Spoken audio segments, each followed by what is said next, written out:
কালকে শ্রীরামপুরে যে ফ্রিজটা আমরা দেখে এসেছিলাম টাইমার বাই মেটাল খারাপ ছিল, সেইটারই আজ এটা হচ্ছে এলজি টাইমার আর এটা হচ্ছে বাই মেটাল। তো এই দুটো আগে লাগাতে যাবো, সেটা হচ্ছে নলাটির পাশে কাম আমাদের, সেটা হচ্ছে শ্রীরামপুরে। তো চলো লাগাই, দেখি কি হয়। এটা হচ্ছে শ্রীরামপুর যাওয়ার আগে যে ব্রহ্মাণী নদী, খুব সুন্দর ব্রিজ করেছে, এখানে কিন্তু সবাই মাছ ধরছিল, তাই একটু ভিডিও শ্যুট করে নিলাম। আর এখন চলে এলাম আমরা কাস্টমারের বাড়ি।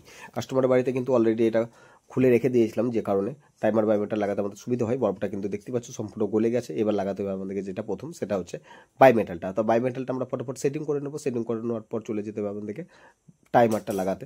তো টাইমার আছে পেছনে, টাইমারটা খুলে খালে বেশ ভালো করে সুন্দর করে লাগিয়ে দিলাম। লাগানোর পর কিন্তু একে চালু করে দেখতে হবে। তার আগে আমরা কি দেখলাম, আগে বলছে নাকি রিলে কোনো মিস্ত্রি চেঞ্জ করেছিল, সেটা দেখে নিলাম ঠিকঠাক আছে নাকি। তা ঠিক আছে। এরপর কভারটা লাগিয়ে তখন যখন চালু করলাম, তখন বাহ, খুব সুন্দর ঠান্ডা আসছে।